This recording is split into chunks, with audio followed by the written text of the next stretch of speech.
So we've already talked about the problems, so I'm going to kind of skip over this particular slide. VXLAN is highly scalable. It extends the L2 boundary across L3 boundaries, and not even just within a data center, but also between data centers as well. So the Cisco Nexus 9000 series does provide hardware-based VXLAN functions, so this means we do actually get wire speed, line rate, VXLAN switching or routing capabilities. So let's take a look at the header and the encapsulation and packet format. So our entire L2 and L3 frame is going to be encapsulated in UDP. Now wait a minute, what if our original Ethernet packet with its L2, L3 was TCP? And now we're encapsulating in UDP, which is not connection oriented, so couldn't this cause a problem? Let's take a look at this. So what might happen is we have TCP. Let's say we started out TCP from here, and we wanted to establish a TCP connection over to host D, right? So we have this connection-oriented, but we go through the leaf, and it becomes UDP from this VTEP over to this VTEP. Actually, sorry, wrong host. So it's going to go over to, I'm going over too many spines here. Okay, from this VTEP to leaf 1 VTEP to leaf 4 VTEP. Now keep in mind, this is where the UDP terminates. So what happens if in flight, highly unlikely, but let's say the spine went down and we actually lost a packet in flight. So we lose the UDP packet, we also lose the inner TCP header, and so let's say the connection had already been established and we were just sending data at this point. We would get an out-of-order packet, and we would the receiver would say, wait a minute, I got an out-of-order packet. I'm going to go ahead and send a retransmit back to tell the first guy to resend that sequence or possibly a couple sequence. So even though we're using UDP for our outer encapsulation, the inner encapsulation from a L2 and L3 perspective, including our L4, really TCP, is preserved. Okay, so everything L7 down through L2 is preserved. So the inner MAC source address and the inner MAC destination address, those don't change. Okay, so the inner MAC source was, let's say, MAC address A, and the destination IP was 1. The source MAC was A, the source IP was 1. In fact, let's just say DMAC is A, and done it again. Keep messing up source and destination. Let's not do that anymore. Okay, source MAC is A, and our source IP is 1. All right, the destination MAC is going to be D, and the destination IP is going to be 4, let's just say. Okay, so those get preserved. Those don't change. The VXLAN ID, we encapsulate a new outer L4 for UDP, L3 for source IP. So again, the source IP of the, and we call this the I VXLAN header, and we'll talk about why it's I a little bit later. But for right now, let's just call it the I VXLAN header. The source IP is going to be loopback 0, which is, of course, the VTEP of leaf 1. And the destination IP will be the loopback 0 or VTEP of leaf 4. And we even have a possible outer 802.1q header, and then our outer MAC source and our outer MAC destination. So what's our outer MAC source address? Let's say we went this way. So our outer MAC source would be this port, source MAC, and the destination port would, of course, still be a hop-by-hop lookup. Of course, we'd have all those pre-populated, so it would still be wire speed, line rate. So we can actually see this kind of doesn't exactly jive, right? 24 bits for the VXLAN ID, but 8 bytes. Well, it's kind of a bit of a misnomer on this particular slide. I should really fix it one of these days.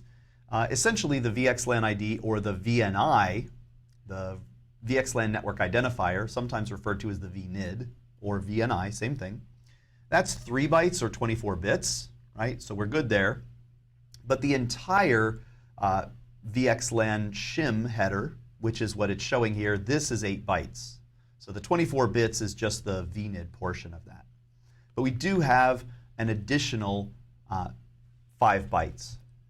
So for the VNID, we'll just talk about it on this slide, and then we'll talk about the others on the next.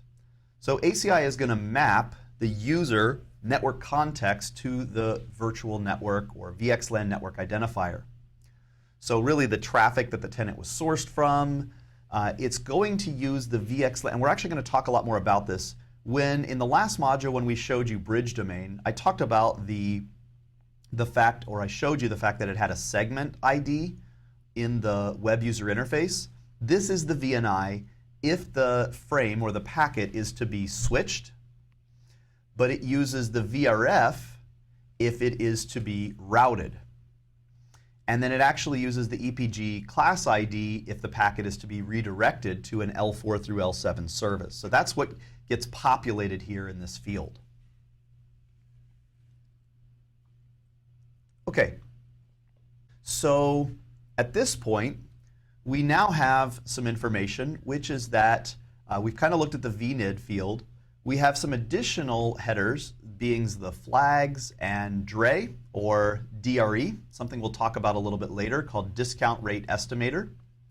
We have the source group, and then the MLBSP flags and headers. So first of all, the flags DRE. The flags DRE is LB. This is indicating that the DRE or load balancing is in use. DL, this indicates that the tunnel endpoint, this is the don't learn bit, basically indicating that the destination VTEP should not learn the source VTEP to the inner IP address binding. So there's going to be times, not many, when it becomes necessary, we'll unpack this more as we go along later, for the destination not to learn the source IP. We basically don't want to have it utilize TCAM space because there's not going to be communication. Okay? So then the E is an exception bit. So this would be that the frame has experienced a forwarding exception, such as fast rerouting or bounce. These are two things that we'll talk more about in the slide deck, so I'm not going to go into them now. SP is the source policy has been applied, and DP, policy was basically applied at the destination rather than the source. So we have two different places that we can apply policy, and the fabric is opportunistic. So it's going to try to apply the policy at the ingress, the source. If it cannot, if there's not enough information, basically if we don't know what the destination group is, or if we don't have policy rules downloaded into our TCAM, then the SP bit would be set to 0 when we send the VXLAN packet along.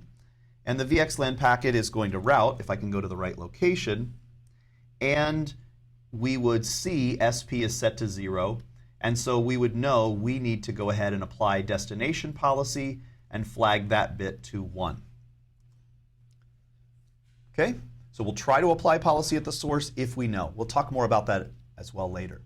So the DRE, or discount rate estimator, is used to indicate the extent of the path load, and it's only used when this LB, load balancing bit, is set.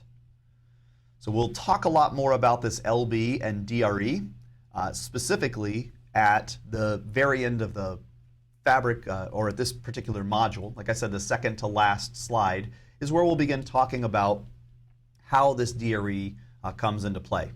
And if you've ever used the mobile app for driving called Waze, it's pretty popular in a lot of countries. It is very analogous to this. We use something kind of called atomic counters. That's just kind of a preview or a spoiler. We'll get there. So hang on to that, and we'll come back to this section. So then we have our source group.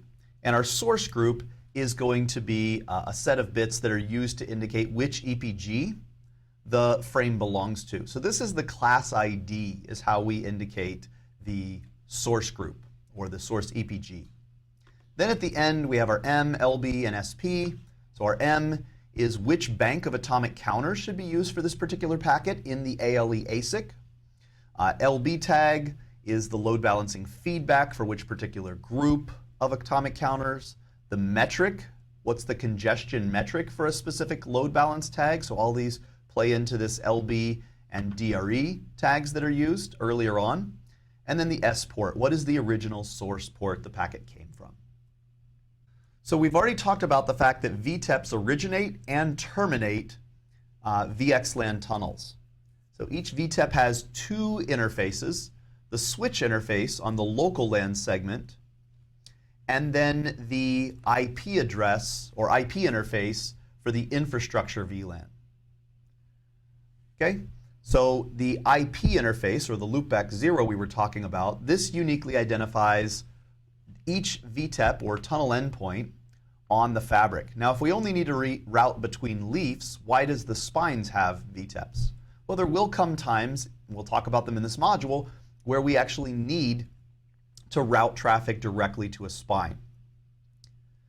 Okay, so this is what encapsulates and decapsulates the VXLAN frame. We discover remote VTEPs for our configured VXLAN segments, and we learn remote MAC address to VTEP mappings, as well as remote IP to VTEP mappings. Now, we do support IPv4 as well as IPv6 inside the fabric. I will note that the actual fabric itself is using IPv4, and we're not too concerned about running out of IP addresses because we have quite a bit of IP addresses even using IPv4. So the IS to IS underlay, or really called the overlay-1 VRF, right? The fabric itself, the infrastructure, it's using IPv4, and that's not tunable or changeable. However, we do support, from an overlay perspective, all of our overlay VRFs. We do support IPv6. Now, that is a newer feature, so if you're running older code, not ACI 1.1, June 2015, then you will only support IPv4. But as of June 2015, IPv6, we are ready. Okay, so we already talked about this in one of the first modules, how we do the IP addressing. So we're just bringing this back up in terms of when we do fabric discovery, when we first bring up our fabric, we chose this pool of IP addresses for the tunnel endpoints, or V tunnel endpoints, and it cannot be modified. This is an immutable flag or immutable setting once you've initialized the fabric. We did say there is a kind of a caveat to that. You could basically back up your configuration, blow away the configuration for all of your leaf and spine switches and your APICs, start it over again, change that TEP IP address space or infrastructure VLAN ID, or even the multicast group IP overlay, and then re-import your configuration. So that is a possibility. So now let's talk about some ACI fabric fundamentals.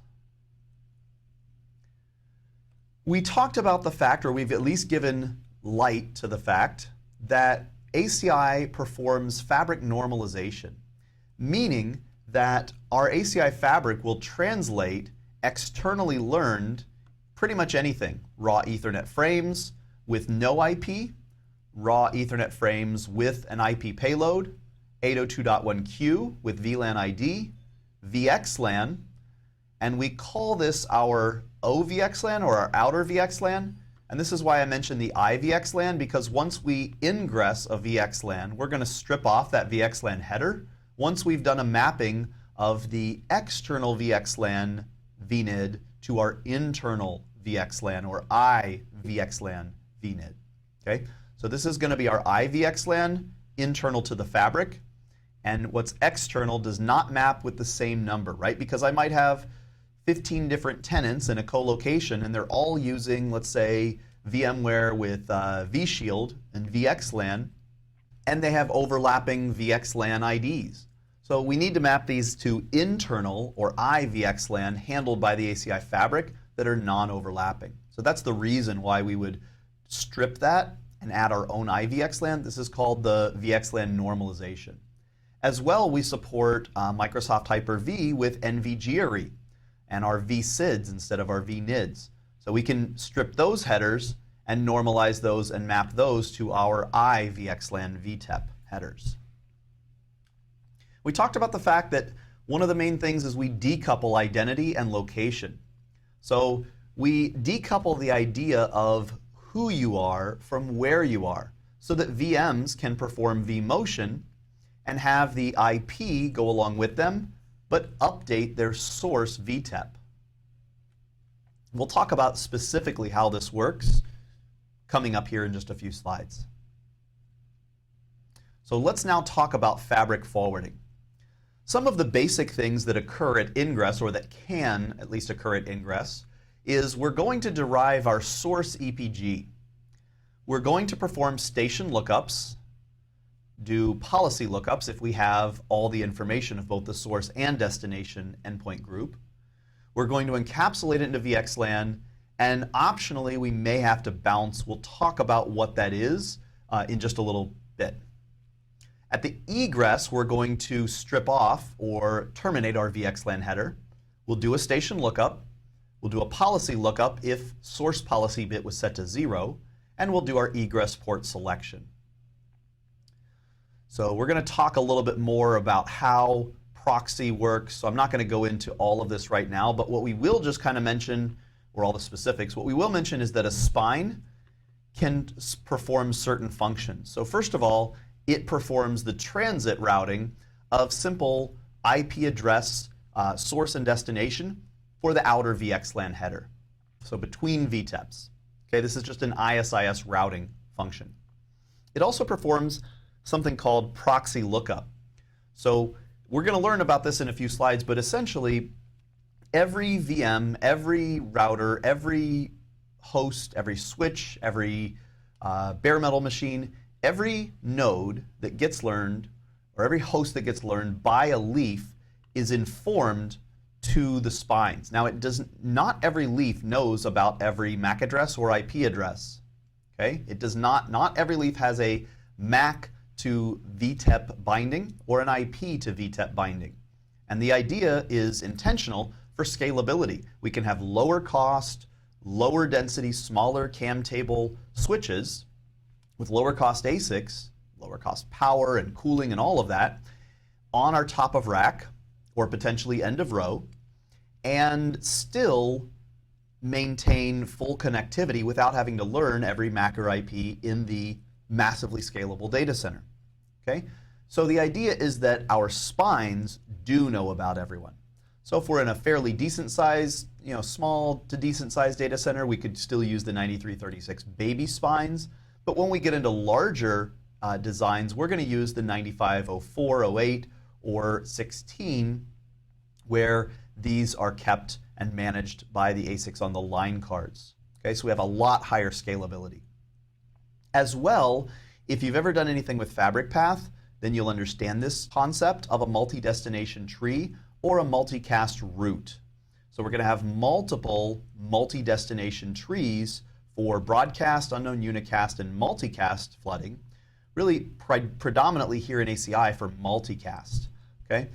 And in Fabric Path, we had 2 per topology. We'd have multiple topologies, of course. In ACI, we have 16 total, so we could grow up to 16 spines and have 16 separate paths for multicast traffic to take, regardless of sender and receiver. Now, if we go beyond 16 spines, we still only have 16 routes, okay? But it is pretty scalable. So we're going to talk a little bit about the distributed forwarding control plane and station tables. So in traditional networks, we have our CAM tables, right? And as I showed on the whiteboard earlier, essentially, every switch is going to learn about every MAC address in the fabric, but it's not going to learn IP addresses in a legacy environment. In ACI, we learn MAC and IP if IP is supported, meaning if our VXLAN bridge domain has the unicast routing tick box ticked. Okay? If it does, we'll learn IP as well. Now, what we'll do is we'll only learn initially our locally connected devices. So for instance, Leaf 1, we show the Leaf 1 station table here. and we see a local station table and a global station table. So local station table is devices that are directly connected to leaf 1. Global station table would be MAC and or IPs that we've learned from other VXLAN VTEPs. Okay? And this would be in, again, kind of analogous back to the Fabric Path days if you've worked with this, something called conversational learning. So essentially, as we begin a conversation with someone and it becomes a two-way conversation, we'll install their MAC address or their IP address in our global station table and map that to the remote VTEP. Now, everyone will speak as soon as they learn their local MAC or locally connected host IPs. They will go ahead and speak to one of the proxies, which is the spines, to say, and the proxy station table will have all of this information. Now, how does it know which spine to speak to if we have 4 or 16? Well, each spine is going to have a loopback 0, which is its unique Unicast IP address, but each spine will also have another IP address or another loopback that shares across all spines. They all share the same Anycast IP address. And so by this method, all Leaf has to do is send the information via the protocol that we'll talk about in a moment up to the proxy Anycast IP, and it will simply look at its forwarding table and say the technical term, right? Ready? Eeny, meeny, miny, mo, and decide which static hash bucket to use. Of course, that's already been set, so we'll know, where to send this traffic. So it'll only go to one spine. But we talked about database sharding with the APIC cluster controllers, and the spine switches use the same thing. So they shard that information and replicate that information, but instead of to 3 devices, they shard it across all spine switches.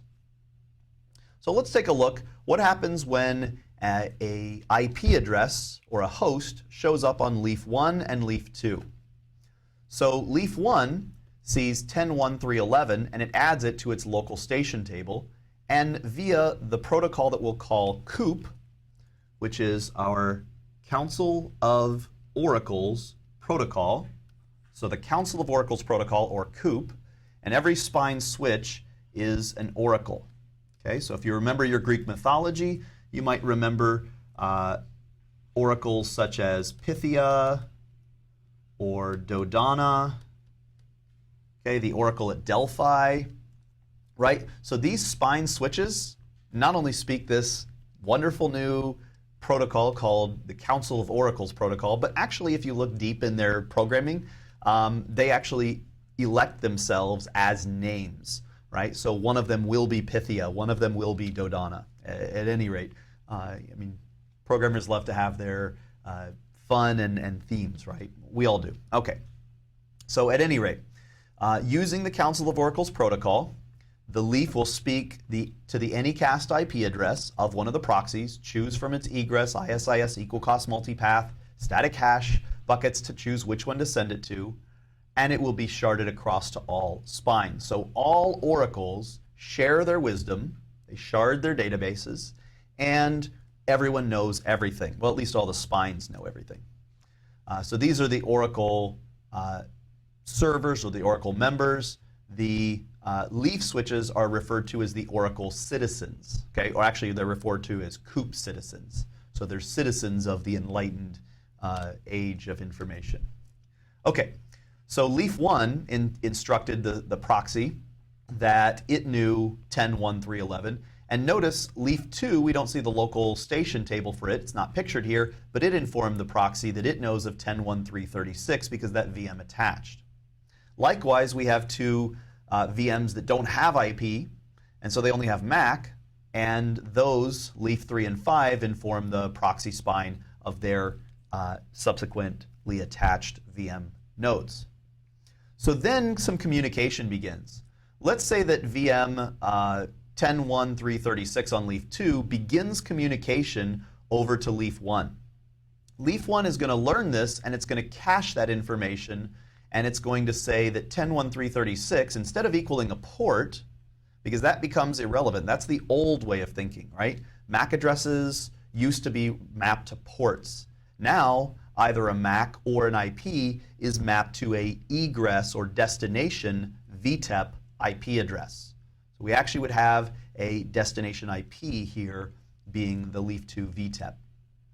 Okay? Same thing would happen if, let's say, Leaf5 VM attached or attached VM begins communication over to Leaf1. Now, how would we be able to do communication if we're not running IP? Well, maybe we are running IP, but for some reason the VXLAN bridge domain in ACI had the Unicast routing unticked or cleared. The fabric isn't going to learn the IP, but it is going to know the MAC address.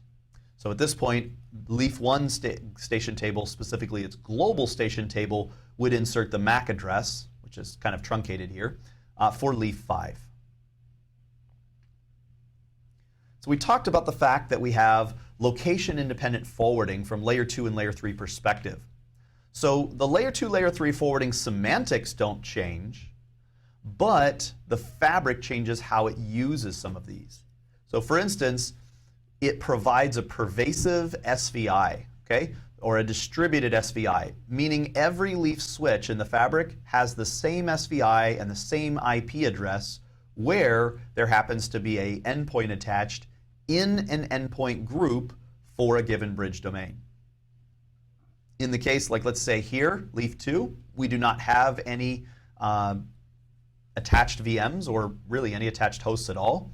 There are going to be no VXLAN, VNI, or VRFs or SVIs because we don't have anything attached. So we'll clear up the resources.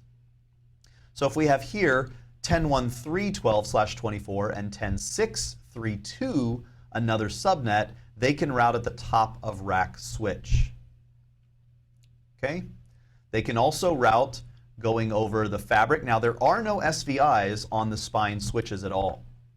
So we would actually be able to perform the routing. Let's say we were coming from 10.1.3.12 going to 10.1.1.10, both /24s, so different networks.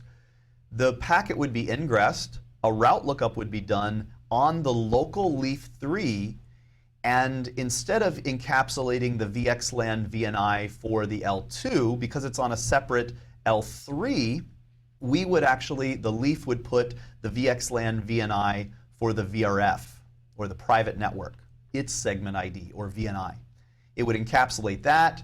That would be sent over to the destination IP of Leaf1 VTEP, and then the Leaf1 VTEP would unencapsulate, take a look at that VXLAN VNID, and it would then translate it to the local VXLAN VNID for the Layer 2 bridge domain and send it out to the proper egress port. And it would do this by MAC lookup. So it would look, if we go back, it would look to its local station table and either do an IP or a MAC address lookup and map that to a particular port.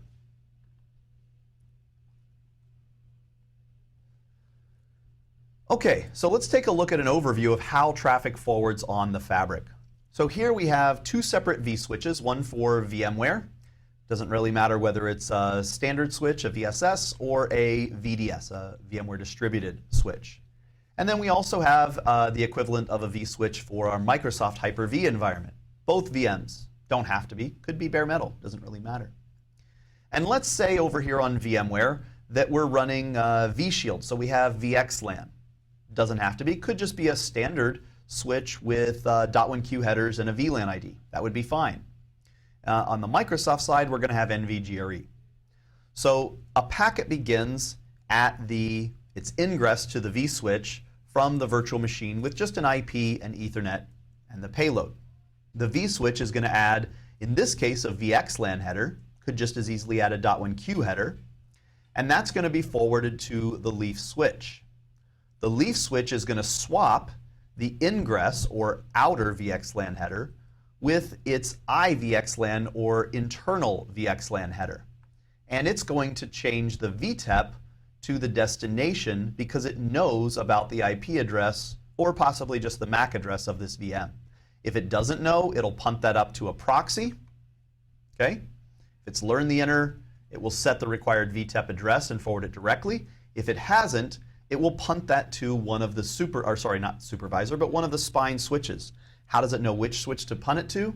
All have the same sharded database, the proxy table, so it sets it to the proxy Unicast IP and forwards it based on the equal cost multipath hash. At this point, the spine, who should know of every IP or MAC, will go ahead and perform a hardware lookup and perform the Egress VTEP rewrite in hardware, so no additional latency or any decrease in throughput is experienced based on punting to the proxy, which is very important. Hardware still matters, even though some people say it doesn't. Okay? So then at the Egress VLAN, leaf switch VTEP, it's going to swap the outer VXLAN with whatever the correct egress encapsulation is. In this case, NVGRE, or actually in this case, this particular slide says 802.1q, could be either one, and it's going to forward it to the physical server, where the vSwitch will take over and strip the outer .1q header and transmit it directly to the host on the vSwitch. So that's great, but what happens when a particular VM, in this case VM 10632, was previously attached to leaf 3, and maybe we already had two-way communication between these. So leaf 1 already knows that 10632 equals, in its global station table, the VTEP of leaf 3. And then VM 10632 vMotions over to leaf 5. Well, at this point, the vSwitch is going to send a GARP or a RARP, depending on the type of vSwitch and the type of hypervisor. Probably a RARP if it was a vCenter vSwitch, possibly a GARP if it was Microsoft. And there's a good article on why that is if you really care which it's sending, whether it's a gratuitous ARP or a reverse ARP. It basically has to do with not all hosts listening to a RARP, but switches do, and all hosts listen to a GARP. At any rate, once the switch, in this case the leaf 5 VTEP, has learned of this GARP or RARP that it's listening to, it's going to send a COOP announcement that it had learned. Actually, it's also going to send, the animation shows first, it's going to send a bounce entry as well as the COOP update. So the bounce entry going from leaf 5 back to leaf 3. Leaf 3 is going to create this bounce entry. Actually, really, the GARP is going to be heard, and then leaf 3 is going to create this bounce entry because it hears, wait a minute, all of a sudden that MAC address has appeared somewhere else. Now, sometimes a misconfigured vSwitch can cause traffic to or VMs to appear to bounce back and forth rapidly. We actually have a protocol just to handle that. It's new to the newer ACI 1.1 that just came out here in June 2015. If you're watching this and you have the older code, there's still a feature for this, but there's a much more enhanced feature now that prevents this L2 kind of bouncing back and forth continuously, typically not because vMotion is really occurring that often between vLeafs, but because there's a misconfigured vSwitch or something like that with LACP or something. Assuming that there wasn't a constant bouncing back and forth, the GARP would be learned or the RARP would be heard by leaf 3. Leaf 3 is going to create that bounce entry.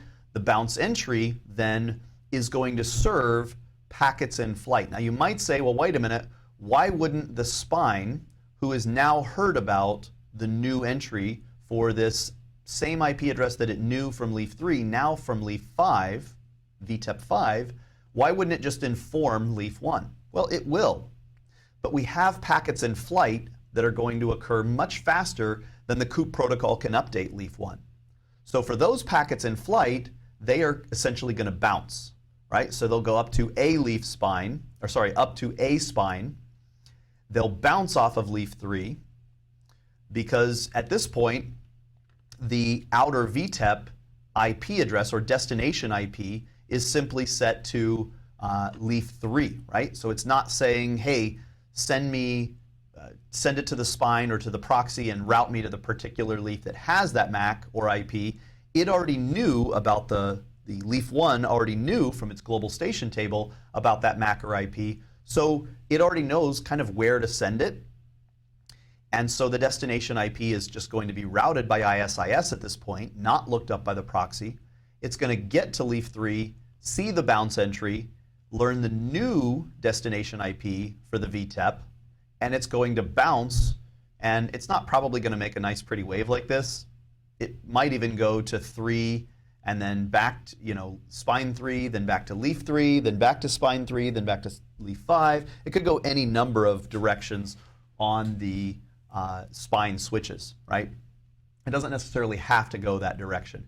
At any rate, it's going to bounce, okay? Until either return traffic from this VM comes back, maybe it's just a unicast, like file copy, and there's kind of no ACS or check, ACS basically, something that's just kind of a unicast or single direction, unidirectional flow. But once we get return traffic from this VM back to leaf 1 would update its global table with the new leaf 5 VTEP, or if COOP had then installed the new VTEP into leaf 1, this would be what also would cause the traffic at this point now to go direct from leaf 1 to leaf 5. And this is where that E bit that we talked about in the VXLAN header gets flagged. So this prevents any redirects or looping. There's also something called fast reroute.